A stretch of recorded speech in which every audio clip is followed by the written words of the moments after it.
en nuestra sesión educativa de cada jueves, con la presencia del profesor José Gómez Cerda, reconocido líder sindical, quien ha escrito interesantes ensayos sobre el sindicalismo en la República Dominicana y un versado conocedor de temas nacionales e internacionales.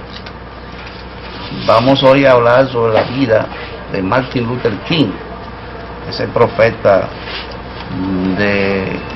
que fue asesinado luego de liderar todo un movimiento contra el racismo en Estados Unidos y por la libertad de los derechos de la raza negra, y que su lucha le costó la vida. Profesor, usted tiene la palabra. Bueno, la proclamación anoche de Barack Obama como candidato presidencial del Partido Demócrata de Estados Unidos, indudablemente es uno de los frutos de la lucha que han tenido muchos líderes, hombres y mujeres de Estados Unidos, por defender los derechos civiles, especialmente de los negros, sobre la segregación, o sea, la separación de blancos y negros en Estados Unidos. E indudablemente la figura más importante como precursor de esa lucha ha sido Martin Luther King. Martin Luther King fue un defensor de los derechos humanos, especialmente los afro-norteamericanos, una persona que luchó contra el racismo y la xenofobia y frente a la segregación racial y la discriminación. En 1951 se graduó en el Seminario Teológico de Crosser y después hizo un doctorado en Boston. La influencia de Martin Luther King se debe fundamentalmente a Mahatma Gandhi. Martin Luther King desde joven fue un iniciador, un estudioso de las actividades de Martin Luther King, que fue quien inspiró la tarea que él hizo en la filosofía de la protesta con la no violencia activa. Además de eso, él fue pastor de la iglesia baptista en Alabama, y en ese año, en 1954, cuando él comenzó su actividad pública, fue prohibida la segregación en varios estados del sur. Quiere decir que antes los niños blancos iban a un tipo de escuela, los negros iban a otro, y a partir de 1954 se comenzó una integración racial, especialmente en las escuelas. Martin Luther King viajó a la India para conocer mejor la filosofía, el pensamiento y la acción de Mahatma Gandhi, y se metió toda ese tipo de filosofía para su trabajo. Martin Luther King dijo que Gandhi fue la primera persona que elevó la ética del amor de Jesús y con una poderosa y efectiva fuerza social.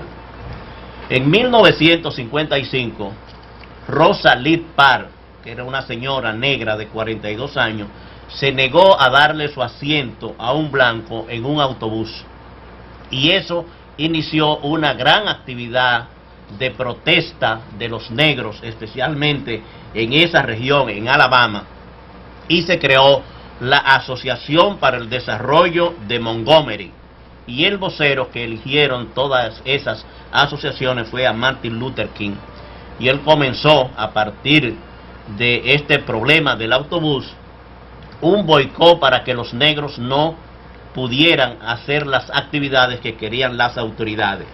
Esa protesta duró más de un año.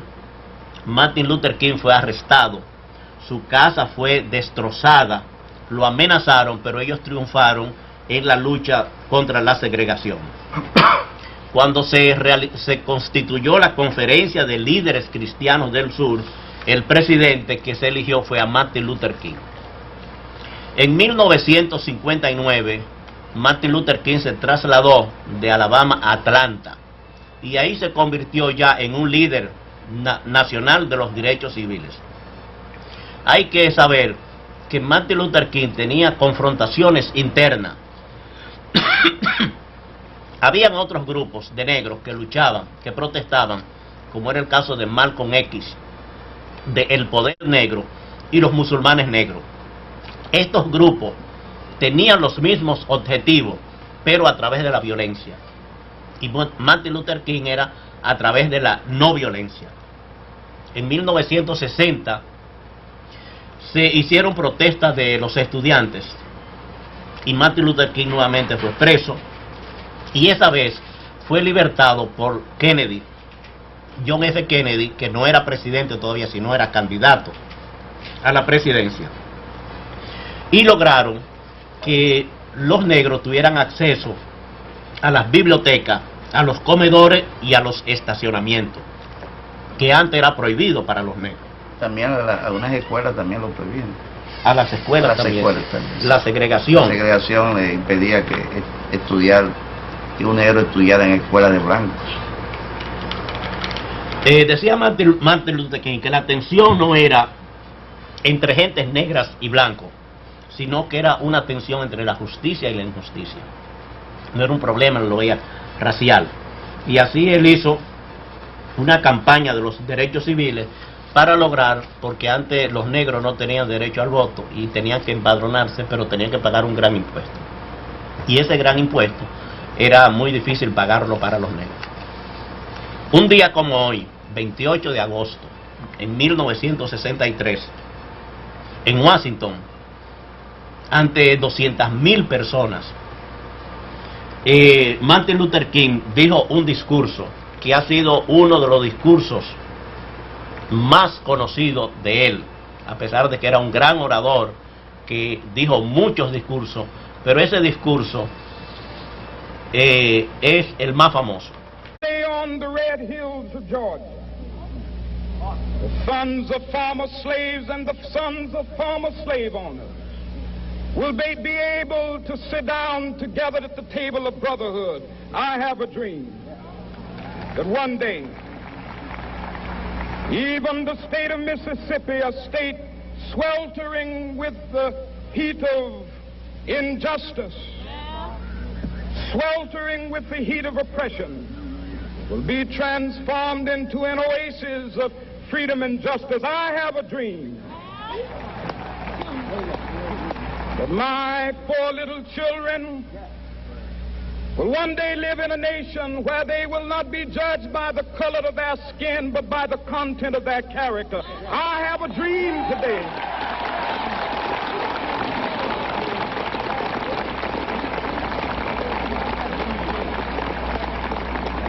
I have a dream that one day, down in Alabama, with its vicious racists, with its governor having his lips dripping with the words of interposition and nullification, one day right there in Alabama, little black boys and black girls will be able to join hands with little white boys and white girls as sisters and brothers. I have a dream today.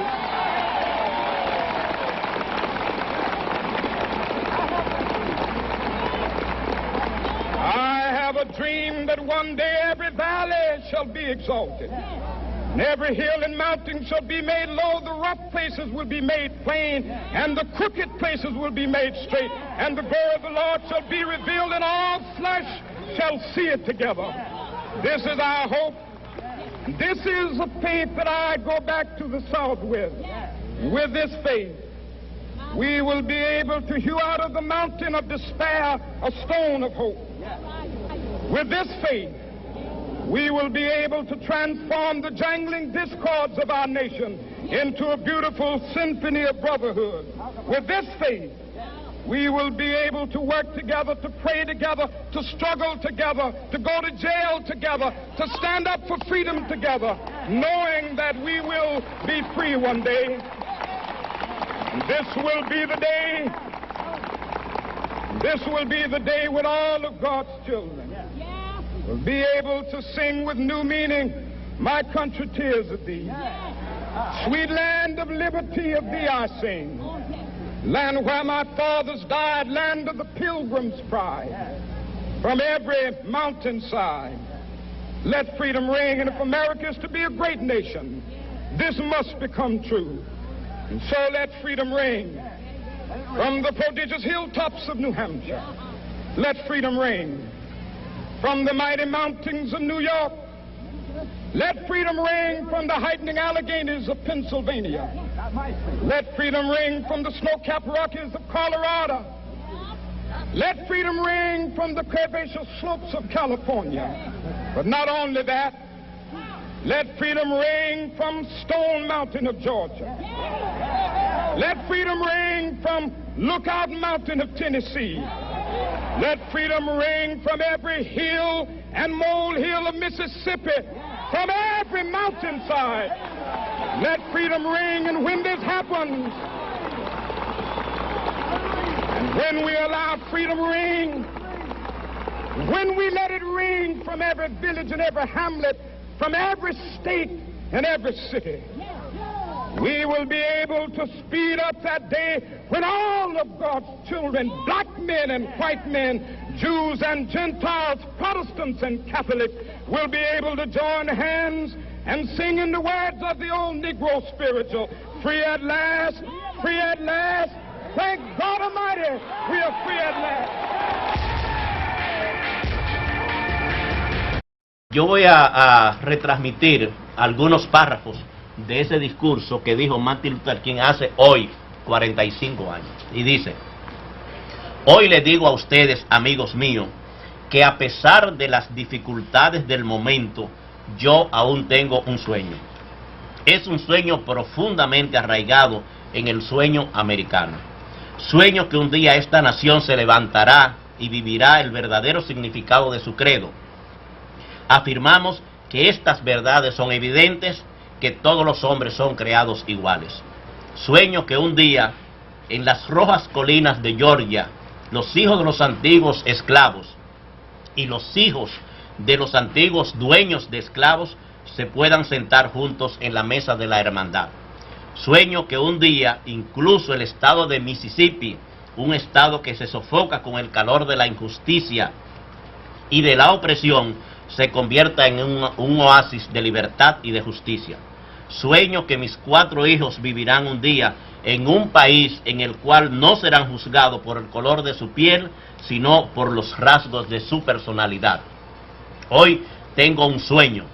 Sueño que un día el estado de Alabama, cuyo gobernador escupe frases de interposición entre las razas y anulación de los negros, se convierta en un sitio donde los niños y niñas negras puedan unir sus manos con los niños y las niñas blancas y caminar unidos como hermanos y hermanas. Hoy tengo un sueño. Sueño que algún día los valles serán cumbres y las colinas y las montañas serán llanos. Los sitios más escarpados serán nivelados y los torcidos serán enderezados. Y la gloria de Dios será revelada y se unirá todo el género humano. Esta es una gran esperanza. Esta es la fe por la cual regreso al sur. Con esta fe podemos esculpir de las montañas de la desesperanza la piedra de la esperanza. Con esta fe podremos transformar el sonido discordante de nuestra nación en una hermosa sinfonía de libertad. Ese será el día cuando todos los hijos de Dios podrán cantar el himno con un nuevo significado. Tierra de libertad, donde mis antecesores murieron, tierra orgullo de los peregrinos, en cada costado de la montaña que repique la libertad.